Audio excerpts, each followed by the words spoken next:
নমস্কার, আমি শঙ্কর রয়েছি আপনাদের সঙ্গে। দেখুন, প্রতিদিন না একজন মানুষের সঙ্গে দেখা হয়, একজন মানুষের সঙ্গে কথা হয়। আজকে একজন মেয়ের সঙ্গে তার সমস্যা, অর্থাৎ মহিলার সঙ্গে, বছর ৩০ মহিলার সঙ্গে তার সমস্যা শুনছিলাম, কোনো একটা মাধ্যম দিয়ে আমার কাছে এসছিল। বিশ্বাস করুন, মানে আমার না এখনো পর্যন্ত চোখের কোণায় যেন জল লেগে রয়েছে।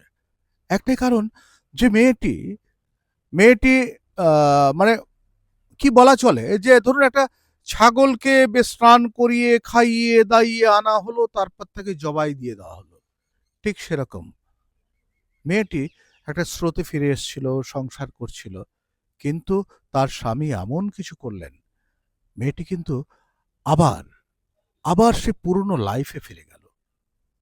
কোন পুরনো লাইফ, কি পুরনো লাইফ, আমি সেটা আপনাদেরকে বলি। দেখুন,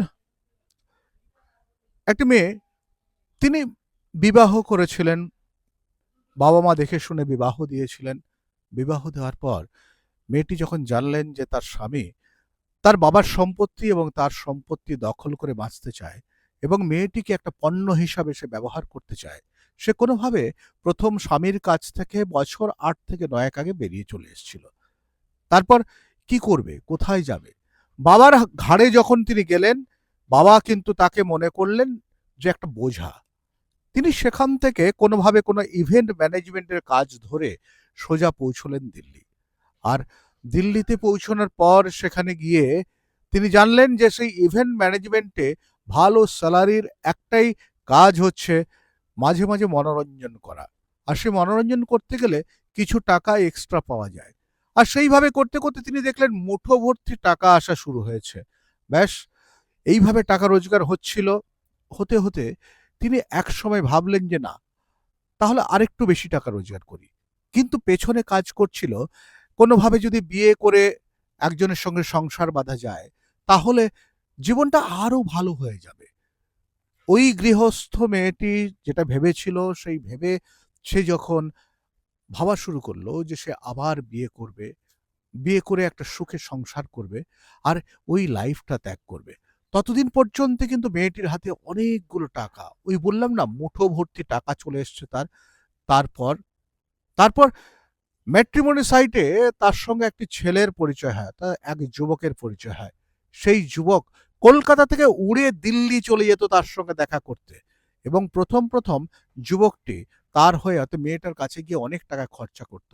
মেয়েটিও আস্তে আস্তে গলে গেল তার কাছে। দুজন মিলে কলকাতায়, অর্থাৎ মেয়েটি ওই ছেলেটির প্রলোভনে পড়ে কলকাতায় আসে। কলকাতায় এসে ছেলেটির জন্য অনেক কিছু করবার চেষ্টা করে, ছেলেটি ওর কাছ থেকে টাকা নেয়। এমনকি মেয়েটি কোনো একটি এরকম মানে বিউটি পার্লার টাইপের খুলেছিল, সেখান থেকে প্রচুর রোজগার ছিল। ছেলেটি মেয়েটিকে দিয়ে লোন করিয়েছে, অন্তত ৩৩ লক্ষ টাকা লোন করিয়েছে। তারপর আস্তে আস্তে বুঝতে পারলো ছেলেটি একজন প্রতারক। সে বিভিন্ন মানুষের কাছ থেকে প্রতারণা করে, কখনো গাড়ি বিক্রির নাম করে, কখনো বা লোন পাইয়ে দেওয়ার নাম করে, এইভাবে প্রতারণা করে। আর এই প্রতারণা করতে করতে এমন একটা জায়গায় গিয়ে দাঁড়ায়, মেয়েটি কিন্তু তখন ভাবলো যে ওটা কিন্তু তার জীবন নয়, ওটা কোনো জীবন সঙ্গী হতে পারে না। সে বেরোনোর চেষ্টা শুরু করলো। ওখান থেকে বেরিয়ে একটু নিজে ঠিক মতো করে থাকবেন, কিন্তু সেই থাকাটা হবে কি করে? কারণ এই জন অরণ্যে যদি কোনো মহিলা কোনোভাবে কারো কাছে বাঁচার জন্য তিনি কোনো মনের কথা বলতে যান, সেখানেই সুযোগ নেন সবাই। আর সেই সুযোগটা যখন বুঝে গেল মেয়েটি যে সবাই নেবে, তখন কিন্তু আবার বাঁচতে হবে এই ছেলেটির থেকে, অর্থাৎ যার সঙ্গে রয়েছে।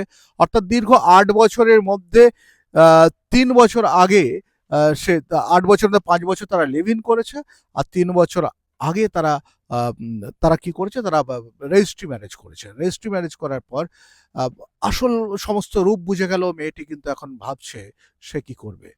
বিশ্বাস করুন, সে কি করবে, তার কি করা উচিত। স্বামী তার নামে ৩৩ লক্ষ টাকা লোন করিয়ে নিয়েছে। ব্যাংকের বিভিন্ন নোটিশ আসছে, বিভিন্ন জায়গা থেকে চাপ আসছে। তার জন্য আমার কাছে কেউ একজন এনেছিলেন। আনার পর মেয়েটি যখন আমার কাছে সমস্ত কিছু বলছিলেন, আর বলছিলেন যে খুব তাড়া রয়েছে। আমি জিজ্ঞেস করলাম কেন? বলছে আমার ট্রেন রয়েছে, আমি দিল্লি যাব। এই যে দিল্লি যাব, কেন তিনি যাবেন? কি করবেন সেখানে? মেয়েটি কিন্তু ২ সেকেন্ড দেরি না করেও তিনি উত্তর দিয়ে দিলেন, "আমি দিল্লি যাচ্ছি। আবার পুরনোভাবেই আমাকে কাজ শুরু করতে হবে। আমাকে তো আর কেউ বড় মায়নার কেউ চাকরি দেবে না। আমাকে আবার সেই ওই মানে এন্টারটেনমেন্ট অর্থাৎ সেই ১ ঘন্টা ২ ঘন্টা কিংবা ১ রাত্রির জন্য কারো কাছে থাকা এবং টাকা রোজগার করা। নইলে এত টাকার বোঝা কি করে সামলাবে?" মেয়েটি এই মুহূর্তে গ্রেফতারির ভয় পাচ্ছে, আইনি জটিলতার ভয় পাচ্ছে। আর বিশ্বাস করুন, চোখের সামনে মেয়েটি কথা বলতে তাকে যখন কতগুলো বললাম যে, "আপনার এগুলো করা উচিত এবং ভালো অ্যাডভোকেটের সঙ্গে গিয়ে কথা বলা উচিত।" মেয়েটি কিন্তু চোখে জল ফেলতে সোজা হাওড়া স্টেশনের দিকে চলে গেলেন। ভাবুন তো, একটি মেয়ে, সে ওই যে জঙ্গলে বাঘ, হাতি, হিংস্র মানে পশু রয়েছে, সেই জঙ্গলে আবার সে ঢুকে গেল। শুনে কেমন লাগছে? ভালো লাগছে? ওই যে বলতাম না আমি, অনেকে হয়তো আমার কথা অন্যরকম ভাবতেন, যে দেখুন, মেয়ের বাবার কাছে মেয়েরা কিন্তু সব সময়ের জন্যে বোঝা। আজকে এই মেয়েটার বাবা পারত নিজে ঠিকঠাক জায়গায় নিয়ে চলে আসতে। কিন্তু আর করলেন না। এখন হাত বদল, হাত বদল, হাত বদল। আবার মেয়েটি অনেক টাকা রোজগার করবে, আবার একটি ছেলের প্রেমে পড়বে, কারণ এটা স্বাভাবিক, আবার ঠকবে। একসময় কি হবে? আমি শঙ্কর আছি আপনাদের সঙ্গে। এনডি নিউজ 24 দেখতে থাকুন।